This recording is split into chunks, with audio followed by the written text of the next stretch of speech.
achei muito interessante o tema do seminário de vocês, internet, conexões virtuais e psicologia analítica, porque a gente sabe que, embora a internet já seja uma senhora relativamente antiga, né, na psicologia analítica não são todas as pessoas que lidam com essa, ou que aceitam essa tecnologia. Então, achei muito apropriado, um tema muito interessante.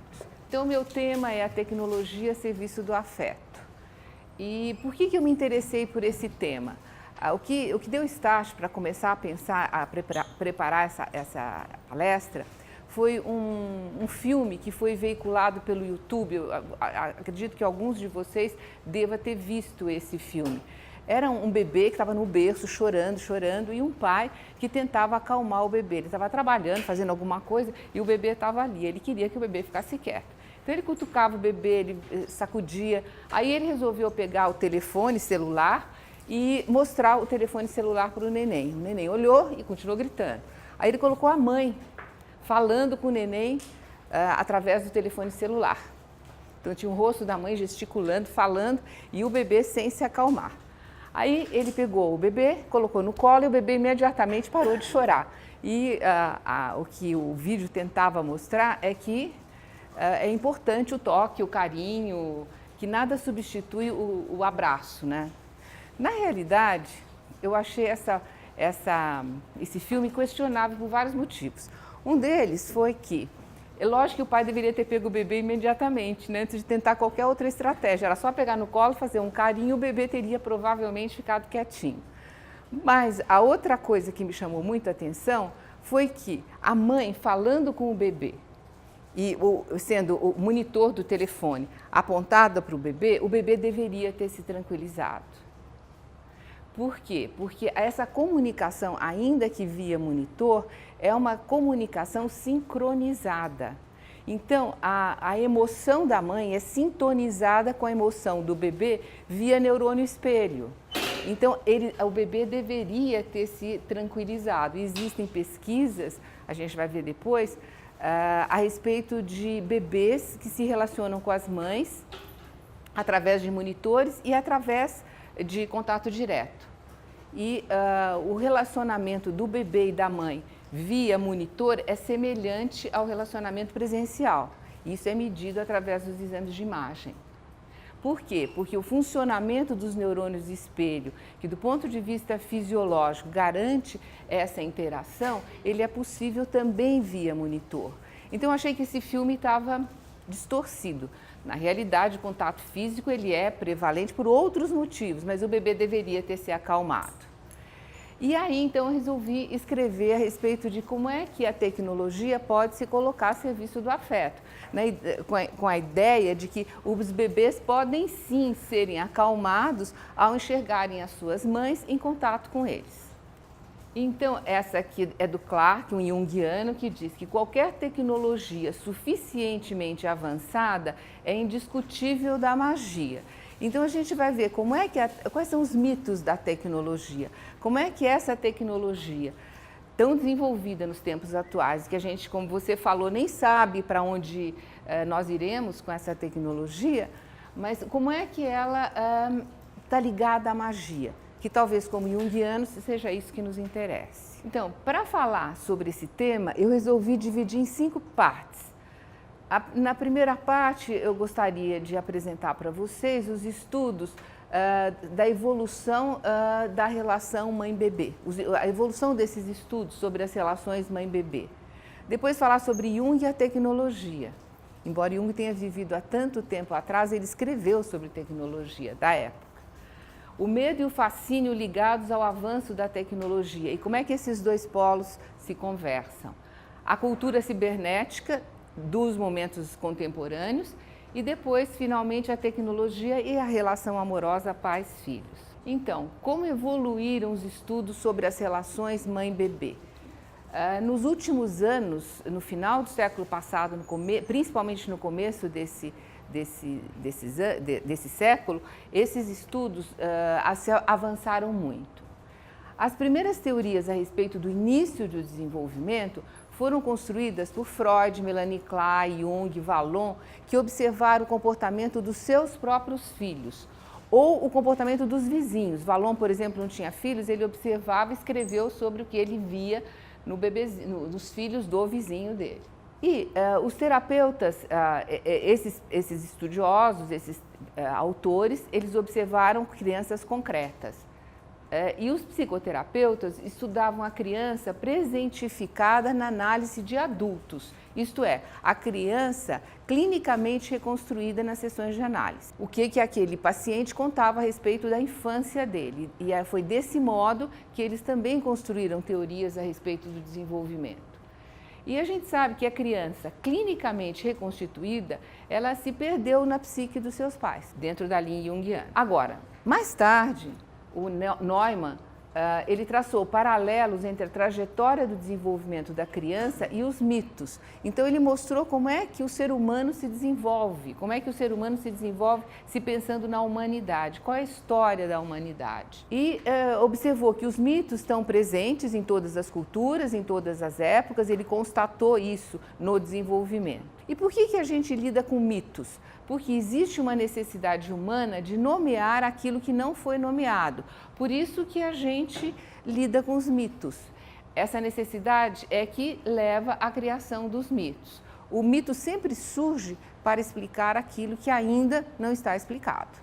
Então, nos primórdios dos estudos dentro da psicologia analítica a respeito do desenvolvimento humano, nós tínhamos os mitos. Neumann conectou o relacionamento primal mãe-criança com a ideia da realidade unitária, representada pelo mito do paraíso. Então, todo mundo que já estudou Neumann sabe da importância que ele dá à fase urobórica, depois à fase matriarcal e daí por diante.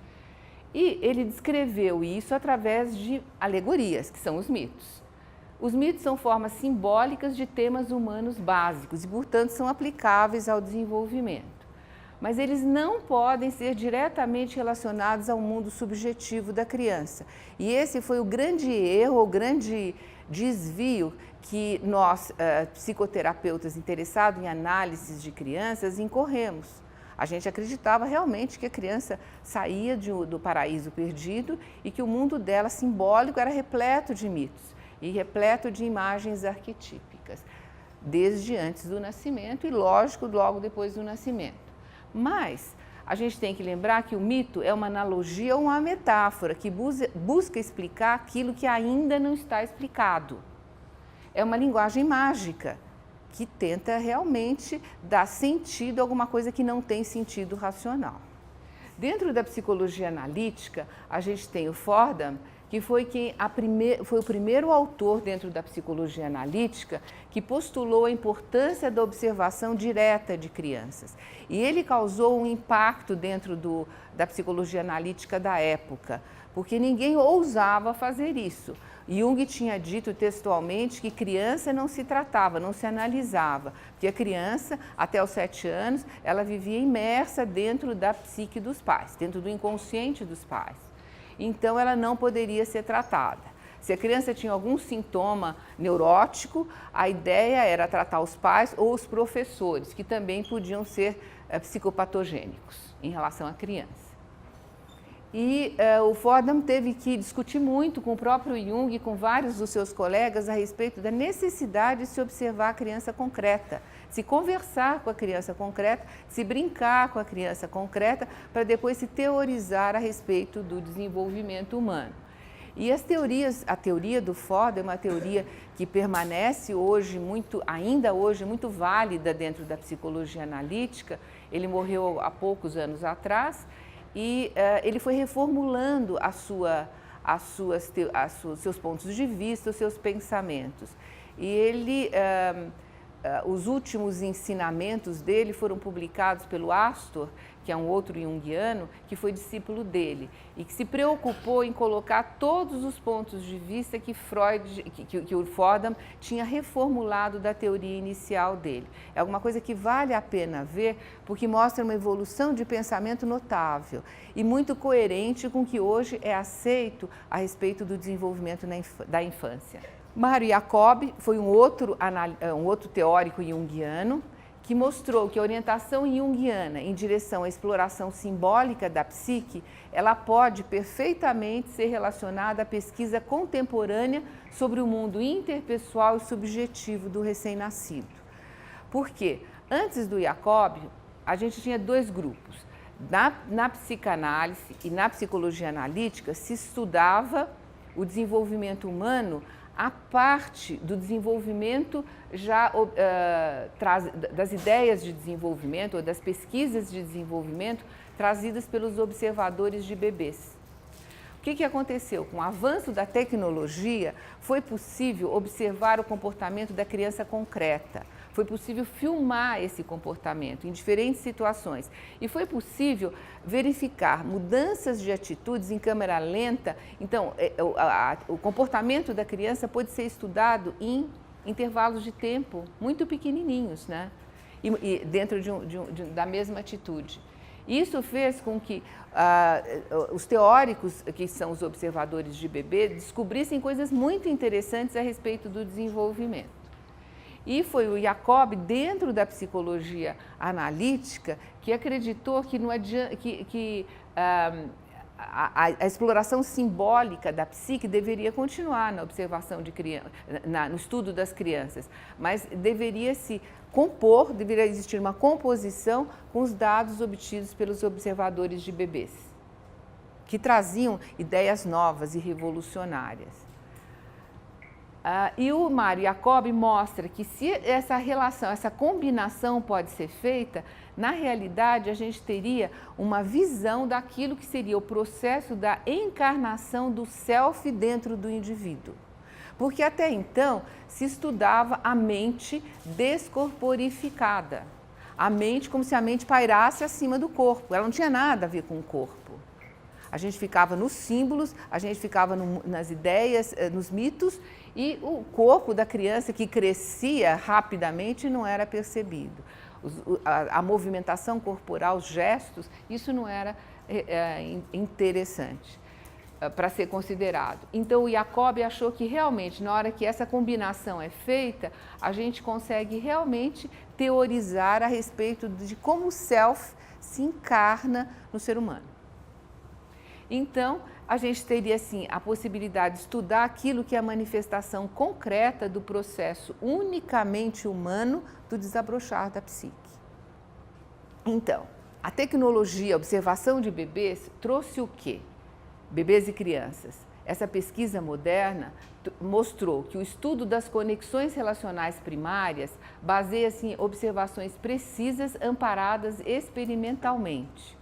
É usada uma tecnologia que permite análise de dados computadorizados.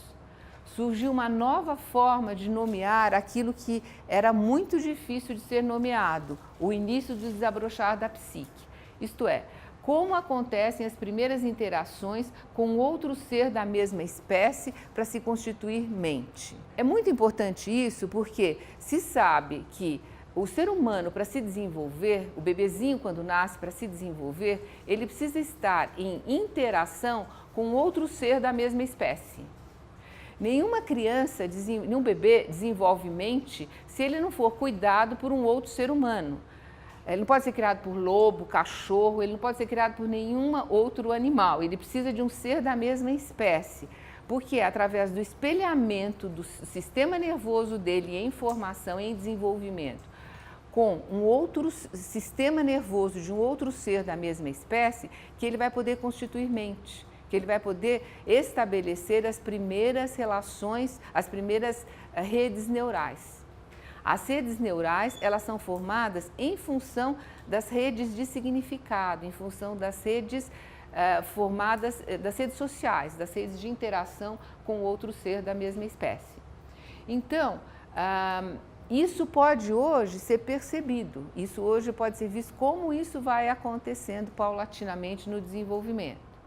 Então, essa tecnologia dos nossos tempos, ela permitiu o nascimento de mais uma linguagem para explicar o desenvolvimento humano, que é uma linguagem científica e que é absolutamente compatível com a linguagem da psicologia analítica a respeito do desenvolvimento.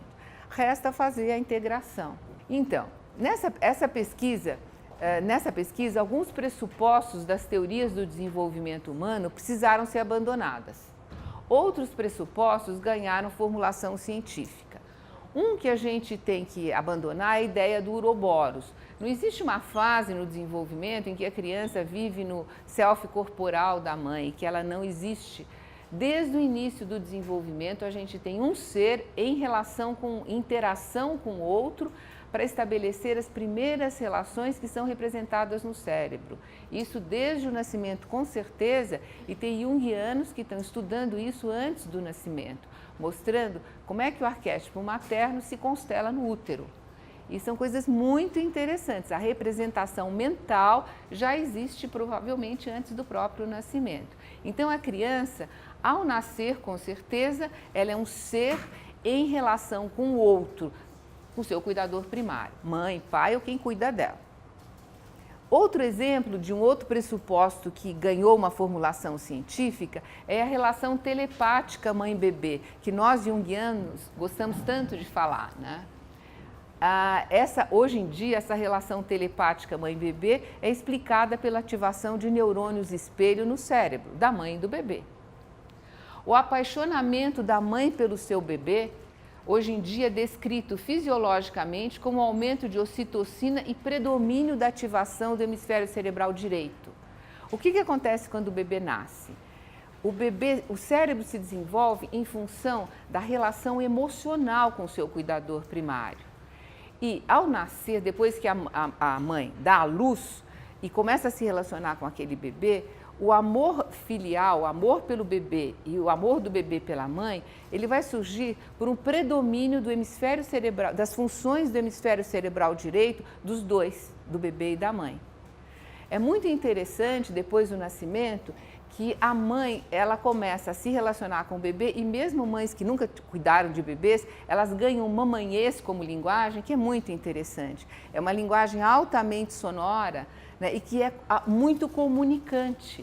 Não é o que ela fala, mas é o tom, a entonação da voz dela, que se comunica com o bebê. Essa possibilidade, ela é oriunda das funções do hemisfério cerebral direito, embora a linguagem seja compatível com o hemisfério cerebral esquerdo. Então, eu costumo brincar com as minhas orientandas quando tem bebês, eu falo, tem que pedir licença de 1 ano. Não dá para escrever tese de mestrado nem de doutorado depois de ter um bebê, porque vai existir um predomínio tão grande do hemisfério cerebral direito durante os próximos 9 meses que fica impossível escrever um trabalho científico. Então, tem que esperar um pouquinho para depois conseguir fazer isso. Aí, os 2 hemisférios vão estar em pleno uso das suas funções e em associação. Então, a gente tem aqui o Shaw, que é um psicólogo, um neurologista, e que ele tem um livro muito interessante que fala sobre a ciência da arte da psicoterapia. Por que esse livro é interessante? É só aí eu fazer uma propaganda do livro. Porque ele mostra que, do mesmo jeito que a relação com a mãe ou com o cuidador primário constrói a mente, a relação com o psicoterapeuta, a relação terapêutica, ela reconstrói a mente, do mesmo jeito. Então, não é só a plasticidade do sistema nervoso, mas a plasticidade do sistema nervoso, ele está ligada a essa possibilidade de reconstruções infinitas das redes neurais e dos padrões cerebrais estabelecidos. Então, isso faz com que seja questionável até a noção de trauma. E o Shaw diz, nenhuma teoria sobre o funcionamento psicológico pode se restringir à descrição dos processos psicológicos, mas ela precisa ser consoante com o que hoje se sabe a respeito do desenvolvimento da estrutura biológica do cérebro. Então, hoje em dia, o psicólogo, o psicoterapeuta, ele tem que entender esse lado da ciência, ele tem que entender a neurobiologia. Por quê? Porque um mau caminho psicológico é também, simultaneamente, um mau caminho neurológico. Então hoje, e tudo isso eu falei para mostrar que hoje a gente tem uma moderna teoria das relações interpessoais, que é chamada a teoria do apego / regulação. Ao Bowlby, a gente deve essa moderna teoria do apego, sem dúvida. Mas a moderna teoria do apego-regulação a gente deve aos autores como Shor, como Cozzolino, que são as pessoas que estão pesquisando essa interface. Então, as relações que estão estabelecidas em função das primeiras interações mãe-bebê começam a construir as redes neurais. O bebê nasce pronto para os relacionamentos intersubjetivos, mas é na relação com outro ser da mesma espécie que a mente é construída, eu já falei. A empatia entre a mãe e o bebê é a base para a modulação do relacionamento futuro com as pessoas. Até aqui a gente tem Bowlby. Agora, o que a gente tem a mais? A importância dada à sincronia de expressões, que vai levar à expressão do laço afetivo. O Bowlby falou muito de apego e falou muito de segurança. Esses autores vão falar muito da regulação da emoção, do papel da mãe dentro de uma situação de apego suficientemente boa, que possibilita a regulação das emoções desde o início do desenvolvimento. Um dos consegmentos importantes do processo de desenvolvimento humano é a regulação das emoções e o controle dos impulsos, é lógico. Mas a regulação das emoções é alguma coisa que começa a se desenvolver e a ser adquirida pelo bebê desde o início do desenvolvimento. E aqui tem um papel crucial a relação de apego que esse bebê estabelece com seu cuidador primário. Quer dizer, como que a mãe vai regular essa emoção no seu bebê? Quais são essas trocas comunicativas que vão transduzir a emoção? Então, é muito importante essa sincronia de expressões. A base fisiológica são o sistema de neurônios espelho. E serão as emoções que vão regular todos os processos do desenvolvimento humano. E agora eu queria falar um pouquinho sobre o Jung e a tecnologia. A tecnologia é um produto da ciência que envolve um conjunto de instrumentos, métodos e técnicas que visam resolução de problemas e processos racionais de produção. E muitas inovações foram surgindo. A gente tem desde as teorias primitivas, como o uso do fogo, a construção da roda, o aparecimento da escrita, até as tecnologias da informação e da comunicação, com a evolução dos computadores, da internet, com as bandas largas e tudo que a gente tem aí à disposição e a gente nem sabe que vai ter mais daqui a tão pouco tempo. E a tecnologia deu ao homem a ilusão de que ele é superior à natureza. Isso é uma fala de Jung. Ele já mostrava isso, que esse é o grande risco do uso e do abuso da tecnologia. Jung, no seu livro A Psicologia da Religião Oriental e Ocidental, afirmava que esse falso senso de poder poderia levar o homem à destruição. E naquela época, isso era alguma coisa que ele chamava bastante atenção. Mas ele dizia, a tecnologia em si, ela é neutra. Se ela causa dano ou não, depende da atitude em relação a ela. O que se faz com a tecnologia advém da disposição ética do indivíduo para aceitar ou negar os poderes de manipulação, de domínio e de extermínio. A neutralidade é apenas da máquina. Como visionário, além de ser muito objetivo na conceituação e na sua postura frente à tecnologia da época, ele estava muito interessado em associar o self com os aparatos tecnológicos. Isso é próprio de Jung, que era, acho que uma pessoa muito curiosa e muito interessado em coisas novas, né? Então, aqui tem umas coisas bem interessantes na formulação dele. Ele dizia que o seguinte, a máquina é um microcosmos, o que Paracelsus, na alquimia, chamou a estrela no homem, a luz da natureza no homem. A máquina foi pensada pela mente humana e criada pelo homem. Então, antes dela existir concretamente, ela já existiu na mente do homem. A máquina estava, de algum modo, dentro do homem antes de ter sido criada fora. Então, se a alquimia foi o arcano dos tempos idos, a tecnologia de hoje pode ser um arcano perfeito para os tempos contemporâneos. A estrela do homem da alquimia pode iluminar as reflexões sobre a tecnologia de hoje. Então, a ideia é essa, não demonizar a tecnologia, Mas a gente pode fazer questões. Que tipo de mundo está se criando? Estão sendo construídas circunstâncias que aumentam as possibilidades de crescimento para a humanidade, em termos de liberdade, de sociabilidade, de inteligência, de criatividade, de bem-estar e de autorregulação? Ou nós estamos construindo o contrário?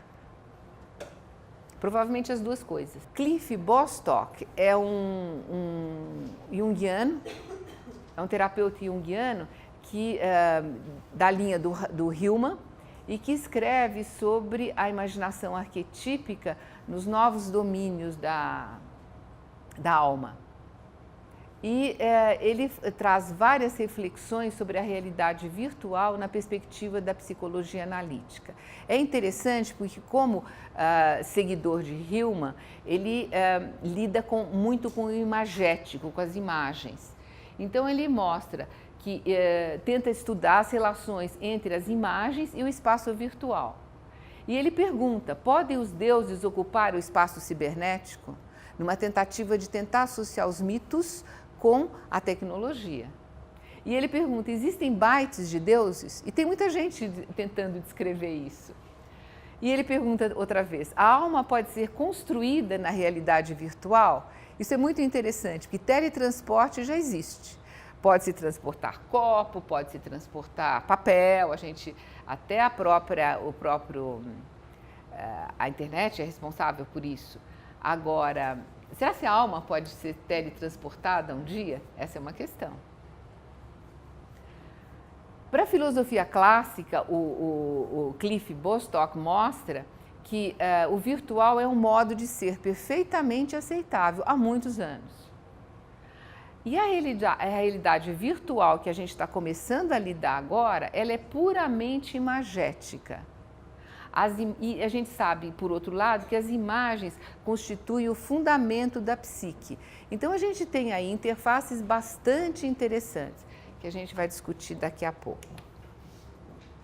Essa é uma outra junguiana que fala sobre os arquétipos da internet. Então, ela mostra que a internet é o locus das profundezas, é o local das profundezas do inconsciente nos nossos tempos. Os mitos são formados, os arquétipos ainda ignorados se apresentam mediante o uso da internet. E Jung dizia que em épocas diferentes os arquétipos terão novas interpretações apropriadas à época e novos arquétipos podem ser constelados e eles não devem ser ignorados. Então, talvez a gente esteja observando o aparecimento de novas imagens arquetípicas. E a gente não pode ignorar isso com o risco de se perder novos significados, se a gente se apegar apenas às imagens que a gente tem de tempos antigos.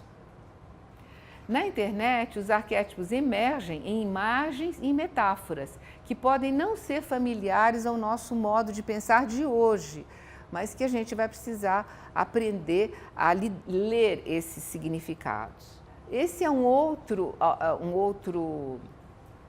ele é um engenheiro, mas muito interessado na teoria junguiana, um profundo conhecedor, e ele vai falar sobre sonhos da internet, os arquétipos, os mitos e as metáforas. Ele é alguém do MIT. E ele fala, é interessante o trabalho dele, porque ele fala que existem 4 metáforas para as 4 funções da internet. E essas 4 metáforas apontam para 4 arquétipos. Então, a gente teria biblioteca digital, o guardador do conhecimento, correio eletrônico, o comunicador, mercado eletrônico, o comerciante, e mundos digitais, o aventureiro. Quer dizer, na realidade, a gente navega e passeia acompanhado desses arquétipos ou dessas figuras arquetípicas. E a gente sabe que o arquétipo é a imagem dos instintos, né? E eles emergem de instintos básicos que sempre dirigiram os seres humanos. São metas do espírito, na direção das quais a natureza humana se esforça. Agora, esses são os nossos arquétipos dos tempos contemporâneos. Então, está aqui. Na biblioteca digital, a gente teria o guardador do conhecimento e o Deus que eu acredito que a gente pode relacionar é o Prometeu. Então, aqui a gente tem 2 imagens para a mesma coisa. no sentido de que Prometeu, e é interessante no mito de Prometeu, ele quando foi ao Olimpo roubar o fogo, ele roubou também a tequinê da Atena. E ele trouxe a tecnologia para o homem, né? São interessantes essas comparações. No correio eletrônico, a gente tem o comunicador e Hermes é o deus por excelência, né? E aqui a gente tem a possibilidade da internet. O outro símbolo. O mercado eletrônico, a gente tem o comerciante. E a figura, o mito mais próximo, a figura arquetípica mais próxima é o trickster. Nos mundos digitais, a gente tem um aventureiro. E a figura arquetípica é o herói. Aqui a gente pode colocar todos os mundos do herói. E eu escolhi o Ogum, que é um herói brasileiro. Não ia colocar Hércules. Achei que a gente tinha um para colocar aí. Então, hoje em dia a gente pode acreditar que a internet é um fenômeno do coletivo, seja considerada como organização do conhecimento, como um meio de comunicação, como lugar de comércio ou como um meio de aventura psicológica ou espiritual. Agora, se a gente vai achar um deus para a internet, uma alma para a internet, talvez seja o deus Hermes, porque ele é o mediador, o comunicador, o mensageiro, o trapaceiro, o patrono dos mercadores, ele está sempre em movimento. Então, Hermes poderia ser a alma da internet. Os atributos de Hermes, por outro lado, também são inesgotáveis, assim como é inesgotável a internet. Agora, quando eu estava falando a respeito desse tema num congresso em Buenos Aires, eu quis trazer também uma figura mitológica brasileira que pudesse representar, fazer uma analogia com Hermes. E eu acho que a gente tem Exu, né? Que é o orixá da comunicação, o orixá do movimento, o mensageiro, mutante em suas ações e atitudes, provocador, astucioso, indecente, sensual e é o que abre caminhos. Então, talvez a gente esteja sobre a constelação dessa figura arquetípica. E por isso que a internet é tudo isso que a gente lida hoje em dia. E eu trouxe também para trazer outra analogia, Jungiano gosta disso, né? Um outro lado, né? O Newton Bonder, eu acho que vocês todos conhecem, ele é autor, ele é um rabino e ele é autor daquele livro A Alma Imoral. Então ele tem um livro mais recente, se chama Portais Secretos, Acessos Arcaicos à Internet. E ele fala coisas interessantíssimas nesse livro. Então ele mostra que há 3 milênios os profetas bíblicos trabalhavam na dimensão do espaço e não na direção do tempo. E nesse sentido eles eram diferentes dos videntes, porque eles não queriam ver o que iria acontecer depois, mas o que estava acontecendo naquele espaço, nas janelas que se poderia abrir naquele espaço, naquele momento. Eles estudavam a superposição de lugares, descobriam janelas para averiguar diferentes lugares contidos no que parece ser um só lugar. E a pergunta que se faziam era onde estamos e onde podemos estar, e não para onde iremos ou que nos transformaremos.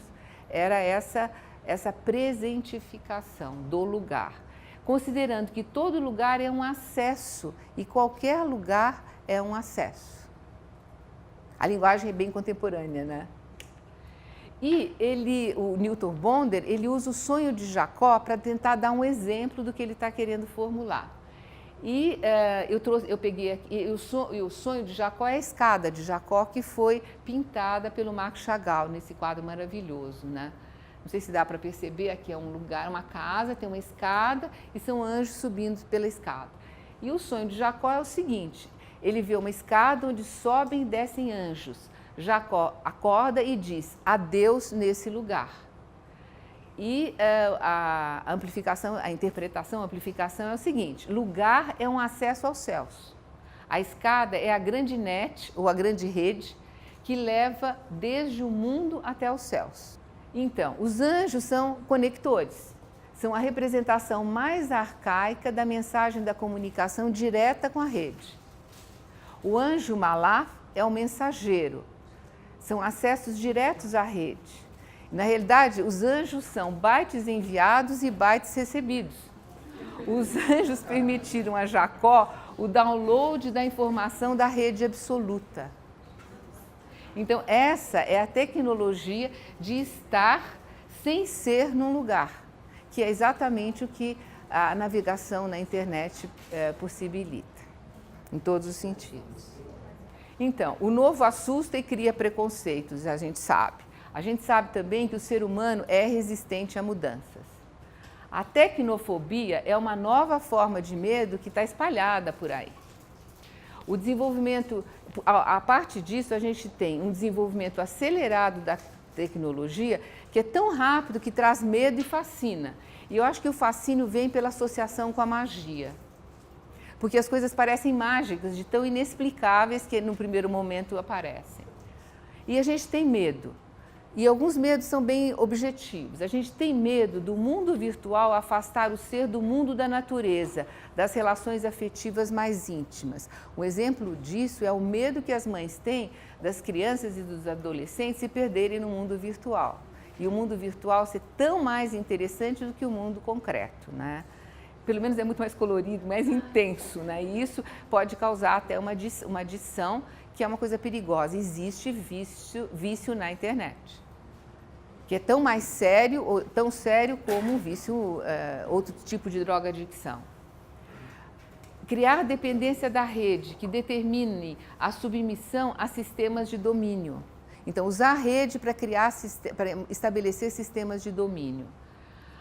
Agora, a gente sabe que a humanidade lida com medos desse tipo desde a criação do primeiro instrumento, da primeira máquina. E sempre se teve medo do colapso da sociedade, porque é o medo da perda do controle sobre si mesmo, que é projetado, então, nessas situações. Então, o medo sempre existiu. Então, o medo é a dificuldade de adaptação ao desconhecido. E o fascínio, ele aparece pela antecipação de novas formas de comunicação, de novas possibilidades que já se anunciam. Eu acho que foi isso que a Irene falou, ao se referir à tecnologia, falando com um sorriso sobre o que está para vir que a gente ainda não sabe. Então, isso fascina, isso desperta curiosidade e interesse. A gente se liga naquilo que a gente não sabe e que a gente gostaria de saber. E hoje, tudo se faz em interfaces, no trabalho e no lazer. A gente convive em espaços criados pelos meios eletrônicos. E a grande vantagem disso é que a gente pode desenvolver cocriações, criar junto com outra pessoa. Tem-se espaços novos para as inter-relações. Não importa o tempo e a distância, importa o local, o lugar, o momento. Tem-se um campo sem fim para a sociabilidade.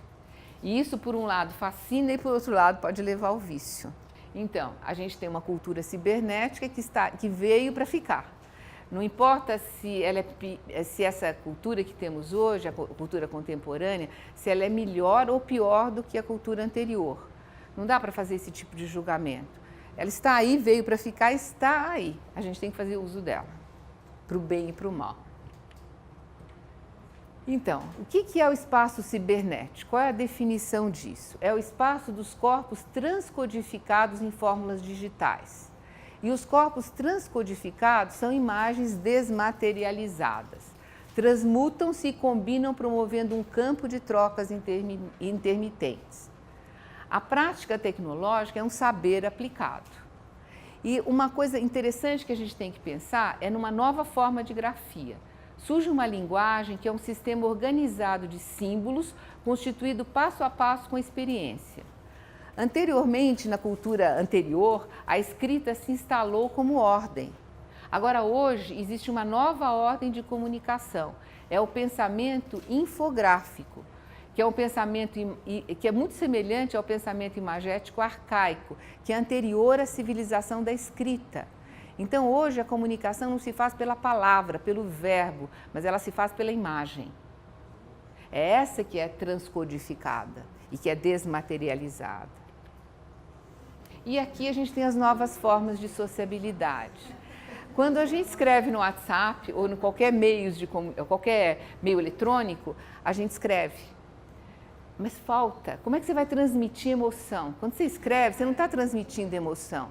Você pode escrever não, obrigado. Não, não, obrigado. Tem modos diferentes de fazer a mesma coisa. Bom dia. A gente pode dar bom dia ou bom dia. A prosódia da linguagem se perde. Então surge isso aqui, para hoje em dia mostrar sentimento, mostrar emoção, que é tão importante para transmitir, né? Então, você não precisa escrever eu te amo, é só colocar uma carinha com 2 olhinhos de coração.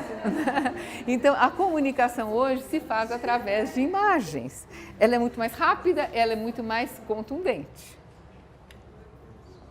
Então, essas novas formas de sociabilidade trouxeram inúmeras, vou falar das vantagens, é lógico. Democratização da arte. A gente sabe que hoje os museus, os centros culturais, eles estão usando muito o aporte da tecnologia para conseguir o quê? Para conseguir meios de educação para a população, através de visitações online. Você não precisa viajar, ir para um museu tal, não precisa nem ir para o museu, para o MASP, você tem tudo isso online. Então, se aproveita esse acervo de informação e a gente tem possibilidade de acesso a palestras e discussões nesses museus, nesses centros culturais.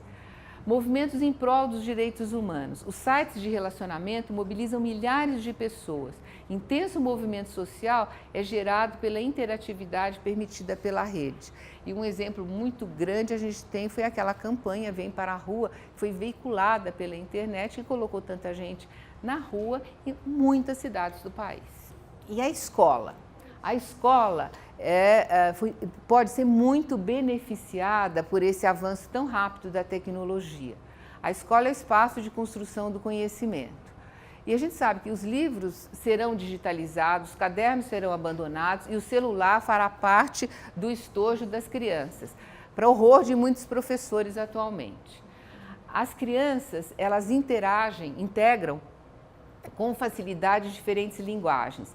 E a internet trouxe uma nova forma de fazer lição de casa, muito mais interessante. A lição de casa de anos atrás era uma servidão humana, uma obrigação que ninguém gostava.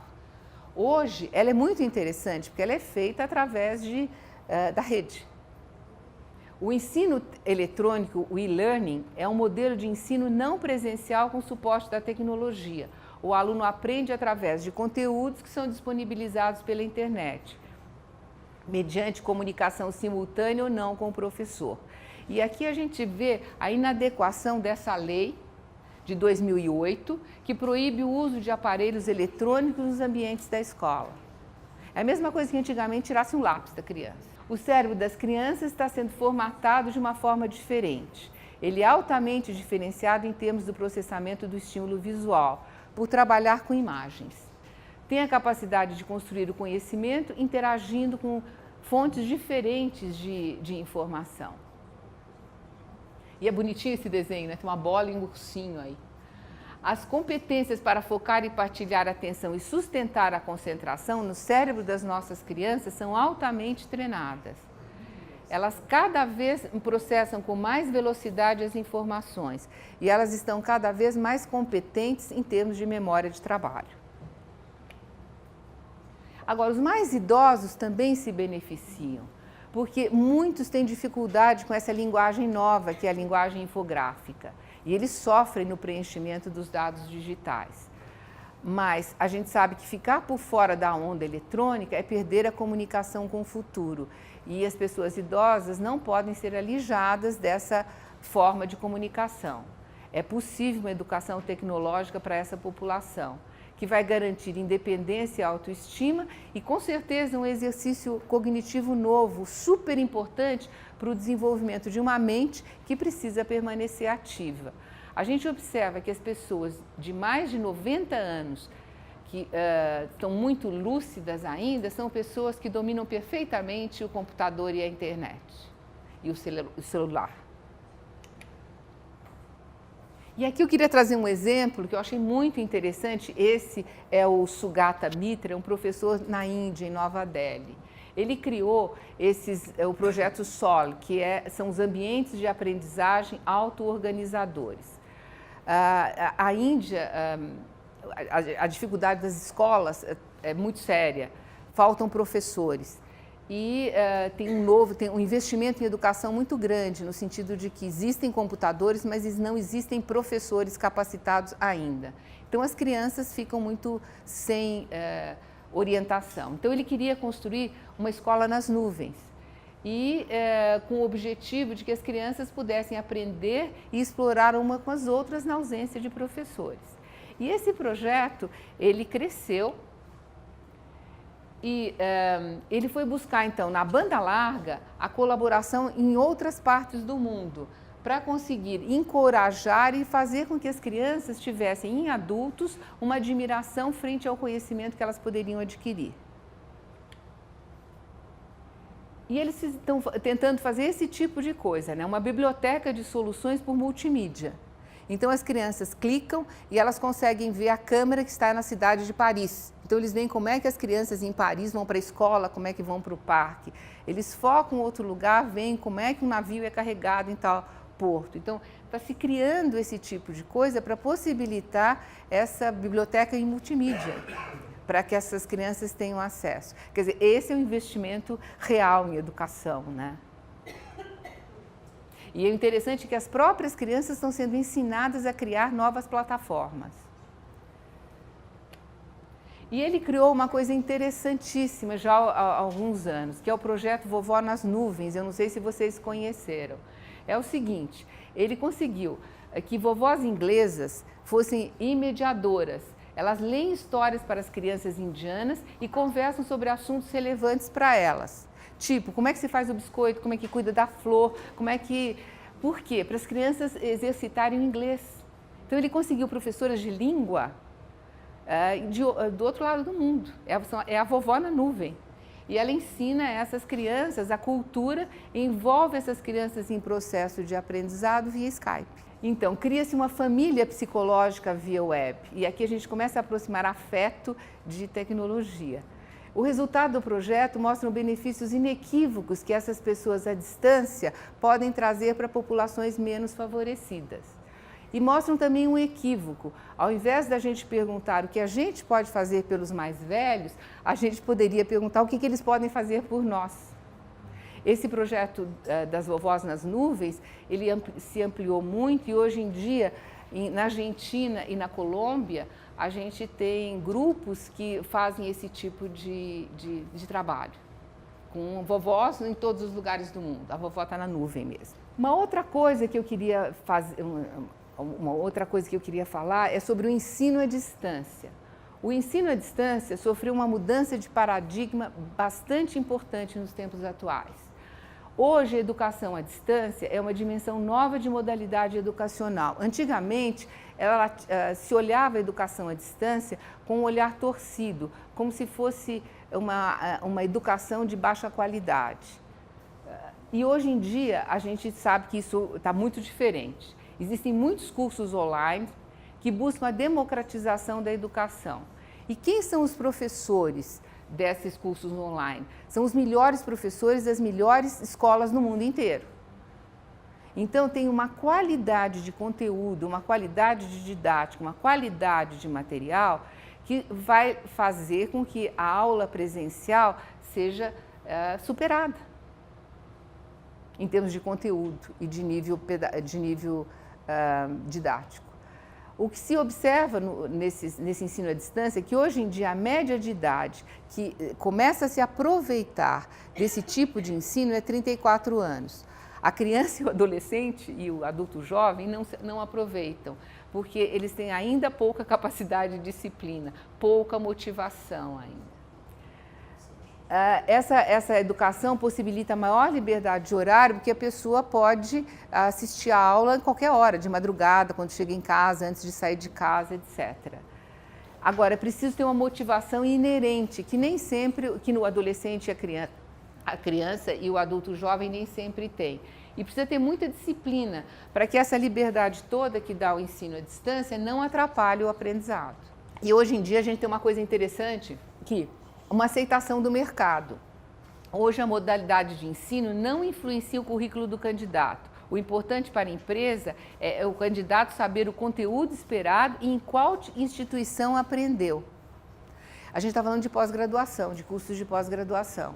Quer dizer, as empresas preferem um candidato que tenha feito uma pós-graduação online desse jeito, com pessoas de alto nível, com aulas de alto nível, do que fazer uma pós-graduação do lado da casa, com aulas presenciais.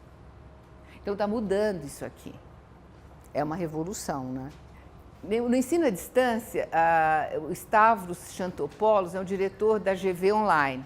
E ele diz, muitas empresas alemãs já estão optando por contratar pessoas com experiência ou formação à distância que pressupostamente serão mais disciplinadas e próximas da tecnologia, sendo aptas a trabalhar em equipe e em rede. E o Stavros, ele cita o Nelson Mandela, mostrando que esse líder da humanidade, essa figura tão importante da humanidade, ele se organizou como líder por causa do EAD. Ele entrou na faculdade, no primeiro ano, na faculdade de Direito, ele fez uma greve contra a segregação e foi expulso da universidade. E alguns anos depois, ele foi preso, por outros motivos. E relacionados à luta contra a segregação racial. E ele ficou 27 anos na prisão. E na prisão ele conseguiu terminar o curso de Direito pela educação à distância, via correspondência. E via correspondência era uma das primeiras modalidades do ensino à distância. Então a gente tem esse exemplo aí. Agora, o que se questiona hoje é educação à distância. A não propriedade do termo à distância, porque é em tempo real, pode ser em tempo real. Então, a distância no mundo virtual ela é muito relativa. O nome talvez não seja o mais adequado. Um outro exemplo seria o home office, trabalhando fora dos muros da empresa. É uma tendência irreversível. A tecnologia nos empurra com a possibilidade de trabalhar à distância. Por quê? Esse aumento, a quantidade de computadores, a especificidade dos computadores, a internet cada vez mais acessível, ela vai fazer com que se trabalhe à distância também. E as razões econômicas vão empurrar essa tendência. Por quê? Vai ter a redução do custo de imóveis gasto pelas empresas. Pesquisas mostram que das 8.400 horas que tem o ano, as empresas, em média, utilizam no seu imóvel cerca de 2.400 horas. Muito pouco. O restante das semanas é ocioso, nos períodos noturnos, nos finais de semana e nos feriados. A redução no tempo gasto para o profissional ir à sua casa é uma outra razão econômica, para ir da casa ao trabalho e do trabalho à casa. Além disso, redução no gasto do próprio transporte, carro, ônibus e metrô. E isso sem falar que nas cidades grandes, com o problema sério de mobilidade que a gente tem, o que acontece? A qualidade de vida do trabalhador vai lá para baixo, né? Fica muito prejudicado. Então isso aqui vai ser alguma coisa irreversível e provavelmente a gente tem isso. E isso é válido para todas as profissões. Quase todas as profissões. Eu acho que muitos psicoterapeutas já fazem terapia via Skype. E mesmo trabalhando em casa, já é possível trabalhar em equipe, conectados pela internet. A gente tem as equipes de trabalho virtuais. O estudo do MIT nos Estados Unidos mostra que os times virtuais interagem tão bem quanto os que estão no mesmo lugar. Os meios atuais que a gente tem é o Skype e o videoconferência por meio de câmera de telepresença, né? São os que a gente tem hoje. Mas daqui a 10, 15 anos, provavelmente esses meios já serão obsoletos e a gente vai ter reunião por holograma. Então aqui, para terminar, a gente vai ver a tecnologia, a relação amorosa pais-filhos. É inesquecível a angústia vivida pelas mães pela necessidade de se separar do seu bebê nos primeiros tempos de vida. Todo mundo que aqui é mãe sabe disso. E a gente vive o espaço da falta, tanto vivido pelas mães e pelo bebê, que se criava e que era obscuro por ser sem informação, e quanto menos informação a gente tem, mais ansiedade se cria.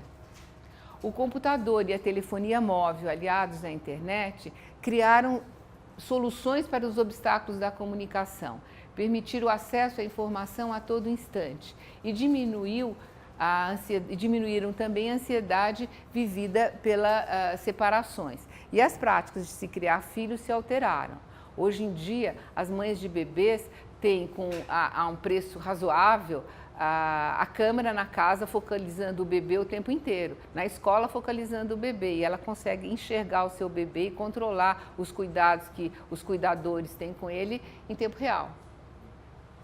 E isso diminui a ansiedade das mães, isso diminui a culpa das mães que saem para trabalhar, e isso diminui principalmente as compensações que ela tem que fazer quando voltam em casa e ficam com pena do bebê que ficou sozinho.